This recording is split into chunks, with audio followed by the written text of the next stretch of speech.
Salut tout le monde, j'espère que vous allez bien. Moi ça va très bien. Comme je le dis le plus souvent, si j'allais pas bien, j'allais pas être là devant vous. Comme vous pouvez le voir, I'm here. Je me présente, je m'appelle Princesse. Je viens vous raconter mon histoire, comme vous l'avez vu dans le titre. Mais avant tout, on va d'abord au générique.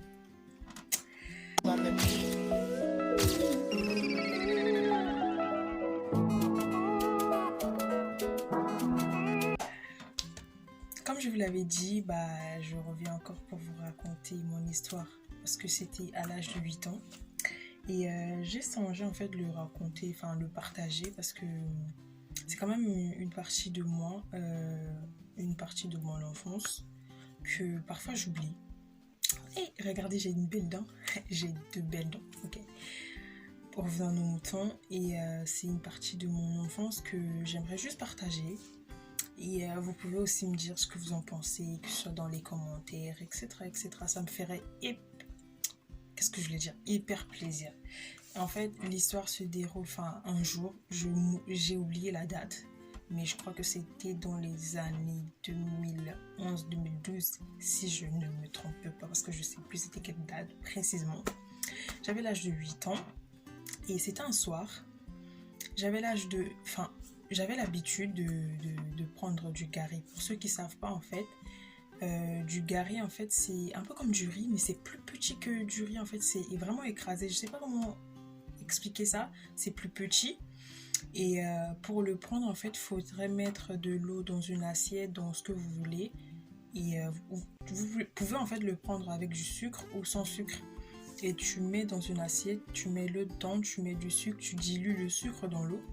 Et après, tu verses la poudre en fait dedans et tu mets quelques minutes, 2-3 minutes, voire 5 minutes au trop. C'est déjà fait et tu le prends comme ça. C'est un peu comme le tapioca en fait. Le tapioca des Camerounais en fait. C'est un peu comme du tapioca en quelque sorte. Et chez nous, j'avais l'habitude de le prendre soit le soir et tout. Et ce jour-là, en fait, le sucre à la maison était terminé. Et j'avais dit à mon père que j'avais envie de prendre du gari. Il m'a dit oui, je suis partie, j'ai pris du gari, j'ai récupéré. J'ai emmené parce que mon père, pour vous préciser, on était à table. Mon père, il était à table, il était en train de manger. Et à côté, il y avait le salon, il y avait mes frères en fait qui suivaient la télé. Et pendant ce temps, avant cela, ma mère, vu qu'elle avait un salon de coiffure, elle avait une dame qui travaillait pour elle. Elle avait remis des colis, enfin un paquet à la dame d'emmener à la maison. Mais elle a précisé à cette dame-là que elle devait remettre le paquet à mon frère. Et mon frère devrait mettre ça en fait dans sa chambre, enfin dans sa maison. Parce que dans notre concession, il y avait deux maisons. Il y a une grande maison et il y avait une maison à côté. Parce que mon frère en fait, mes autres frères habitaient là-dedans. Et elle est venue, je crois, soit elle a oublié, soit elle a fait exprès, je sais plus. Et elle est venue, en fait, elle a rien dit, elle n'a pas précisé. Mon frère aussi, lui, savait pas. Lui, il a juste pris le paquet, il est parti, il a déposé dans la grande maison au salon, sachant que, enfin, j'étais là parce que lui, il n'était pas au courant. C'est pas de sa faute. Et du coup, il a déposé et mon père, en fait, je viens pour faire le gari et je me rends compte que je dis à mon père que ouais, il n'y a pas de sucre. Et pendant ce temps, je vois le paquet, en fait, j'ouvre, mais non, je vois, ah, mais il y a du sucre. Et mon père, là, il me pose la question, est-ce que tu es sûr que c'est du sucre? Je lui ai dit, oui, c'est du sucre parce que c'est en poudre, tout ça. Et mon père, en fait, il se lève au large de la table à manger. Il vient, en fait, il prend un autre paquet parce que, pour vous préciser, l'acide, en fait, c'était la poudre d'acide. Parce qu'on l'utilisait souvent pour faire, on l'utilisait chez nous pour faire des savons, pour fabriquer du savon. Et ma mère, en fait, elle avait payé pour ça, pour son salon de coiffure. Et là, mon père, en fait, il se lève, il vient, il lit un autre paquet qui est à côté. C'était un gros paquet de couleur blanche comme ça et tout. Et mon père, en fait, il lit. Il n'était pas sûr. Il a dit, non, je suis pas sûr que c'est du sucre. Mais bon, ok. Et mes frères étaient à côté. Mes frères, en fait, ils ont checké. Eux aussi, ils n'étaient pas sûrs. Ils m'ont dit, est-ce que Princesse, t'es sûre que c'est du sucre? Je leur ai dit, ouais, mais vous ne vous inquiétez pas. Vous savez, ne vous inquiétez pas. Le mot t'inquiète, le mot magique. Et là maintenant, je prends le paquet, j'enlève, gourmande, parce que j'aime trop le sucre. Depuis toute petite, je prenais le sucre en grande quantité et tout. Moi, je vois comme ça, je prends beaucoup. Et mon père, en fait, en train de manger, me dit, tu sais quoi, prends pas beaucoup, mais prends un peu de chocolat d'abord pour savoir si vraiment c'est du sucre. Je dis, ok, d'accord, il n'y a pas de souci. Et maintenant, je prends. Vous voyez les poudres de sucre, comment c'est tout petit. Moi, j'ai pris comme ça avec le doigt. Je vous assure, j'ai versé, j'ai vu que les petits grains de sucre là, il en restait que 2 sur mon doigt, je vous assure. Et dès qu'en fait je le prends, je mets sur ma langue. Je ne vous dis même pas ce qui m'est arrivé. En fait, j'ai crié, j'ai comme ça versé les salives parce que ça comme ça me brûlait. J'ai versé les salives en grande quantité comme ça. Et mon père, il se lève de la table affolé. Il vient, mes frères, en fait, ils viennent. Mon père, il me porte comme ça parce que j'étais très petite. Et mon père, il me prend comme ça par une main, il me porte comme ça, il me fait sortir. Et il y avait ma tante qui était dans la maison de mon frère. Elle aussi, elle sort de la maison et elle me prend entre les mains de mon père. Elle vient s'asseoir, elle me met sur son pied. Et directement là, en fait, mon père, parce qu'on avait une cellule de prière à la maison, mon père, il a appelé ceux qui étaient dans la cellule en train de prier, disant de venir prier pour moi. Et là, mon père, là, il prend de l'argent, il remet à mon frère. Il dit à mon frère d'aller, parce qu'il faisait tard, je crois que c'était 21h, un truc comme ça, par là, que cela m'était arrivé. Et il dit à mon frère, va au magasin, tu me payes du sucre. Parce que quand tu s'est dit, à ce qui paraît que quand tu prends de l'acide, il faut prendre du lait concentré. Et mon frère, lui, il était aussi... mon père lui a remis de l'argent pour qu'il aille en fait payer ce lait concentré et emmener. Il est parti, il a payé, mais il n'avait pas trouvé le lait concentré, il a finalement trouvé juste le lait en poudre. Il a payé le lait en poudre, il l'a ramené. Mon père a dit, mais c'est pas du tout ça. Mais bon, ma tante, elle a versé quand même dans un gobelet, elle a mis de l'eau, elle m'a donné comme ça à boire. J'ai bu, ils ont trouvé Après, ils n'ont pas trouvé finalement le lait concentré parce que chez nous, à une certaine heure, en fait, on ne vend plus. Tout est fermé, c'est pas comme ici en France que tard, on vend toujours. Et là, on continue à prier pour moi, on prie pour moi, on prie pour moi. Et là, je sais même pas comment ça s'est passé, je ne sais pas. Bam, je m'endors. Moi, je pense que c'était vraiment Dieu. Je m'endors et je m'endors. À un moment donné, comment je me suis réveillée, c'est la chaleur, l'effet de l'acide en fait dans ma langue, dans ma bouche entière.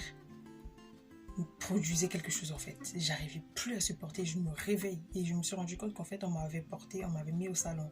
Je me réveille, je sors, je cherche mon père, je cherchais mes frères parce que j'avais tellement mal. Et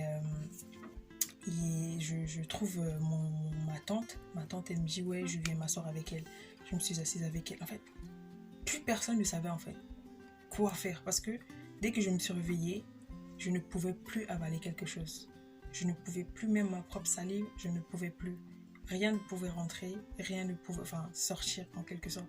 Et pour avaler, même faire l'effort d'avaler la salive, je faisais ça.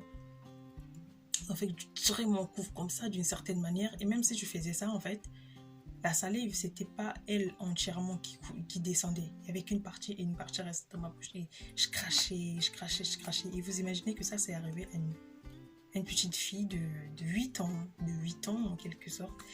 Et là après, mon père, il vient et me dit, bon, je reste là vu qu'il était dans la cellule de prière en train de diriger la prière.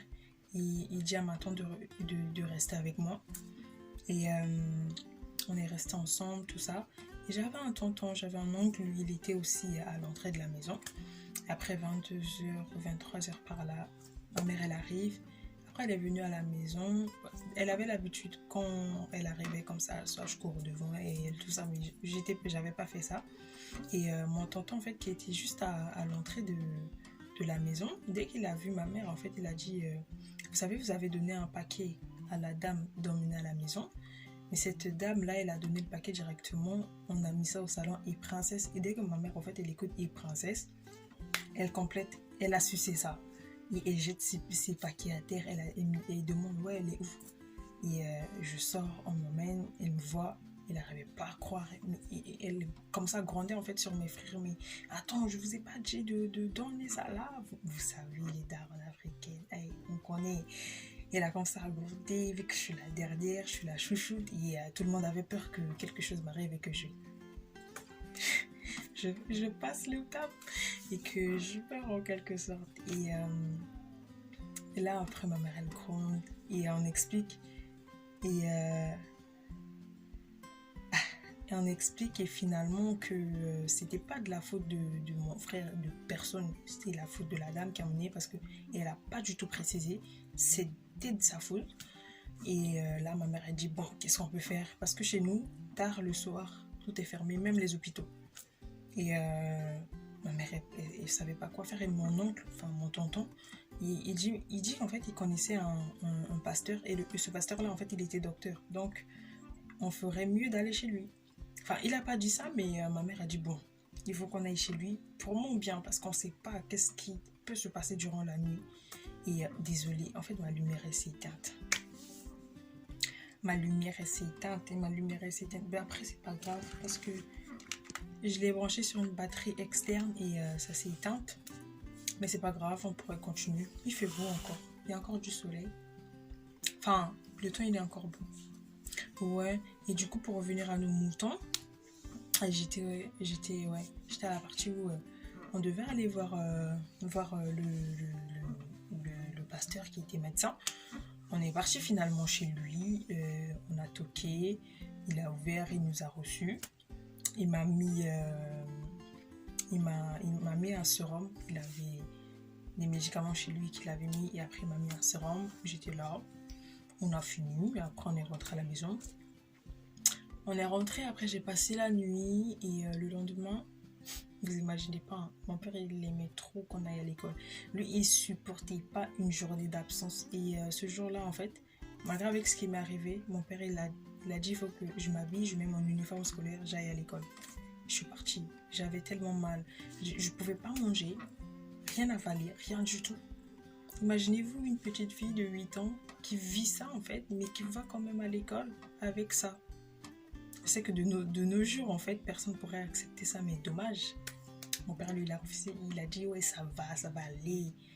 Je suis partie à l'école et après je suis revenue et on est parti finalement à l'hôpital, au grand hôpital. Et on m'a fait des examens, après on s'est rendu compte qu'après dans ma gorge, ça a fait des trucs. Que ça fait vraiment ça fait des trucs bon j'étais petite jusque là je sais pas j'ai pas les noms de ce qui m'est arrivé et après c'était passé comme ça hein. Je peux pas, je pense que c'est par la grâce de Dieu et ça s'est passé plus vite et j'en ai survécu, j'ai survécu à une mort catastrophique quand même, je pourrais dire, par la grâce de Dieu, parce que on a totalement oublié et je sais pas comment c'est passé, mais après des années, j'ai commencé à développer des problèmes d'estomac. Après ça, cette partie, je vais vous faire dans une autre story time, bien sûr. Mais pour aujourd'hui, je vous laisse d'abord avec ça. Vous allez déguster ça. Vous allez prendre vos popcorn, vous allez vous poser, vous allez manger.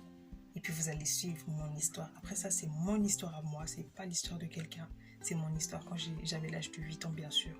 Je peux pas vous fonder des trucs qui n'ont pas de fondation. Donc voilà, c'était mon histoire, une petite story time d'une partie de moi que j'ai partagé avec vous. Et vraiment, je sais pas comment j'ai fait pour survivre à cela. C'est juste par la grâce de Dieu. Ce n'est pas ma force. Ce n'est ni grâce à mes parents. Et ce n'est ni grâce aux médicaments de l'hôpital non plus. Et c'est juste grâce à Dieu. Et prenez soin de vous. Parce que votre santé, elle est importante. Et je vous fais plein de gros bisous. À la prochaine pour la prochaine story time. Pour vous expliquer ce qui m'est arrivé après. Les conséquences de ce que j'ai pris. C'est-à-dire l'acide. Ce que ça a causé sur moi. Donc je vous ai expliqué le déroulement de ce qui s'est passé. Et je vous expliquerai les conséquences dans la prochaine story time. Je vous fais de plein... Attends, comment on dit? Je vous fais plein de gros bisous. Prenez soin de vous. Et sachez que la seule personne qui peut vous aider dans tout ce que vous traversez, c'est que Dieu. Il n'y a que Dieu. Je ne sais pas. Il n'y a que Dieu parce que moi, je n'ai que Dieu. malgré tout, dans mon état de santé. Et gloire à Dieu toujours. Je vous fais de bisous, plein de gros bisous. Prenez soin de vous. Bye.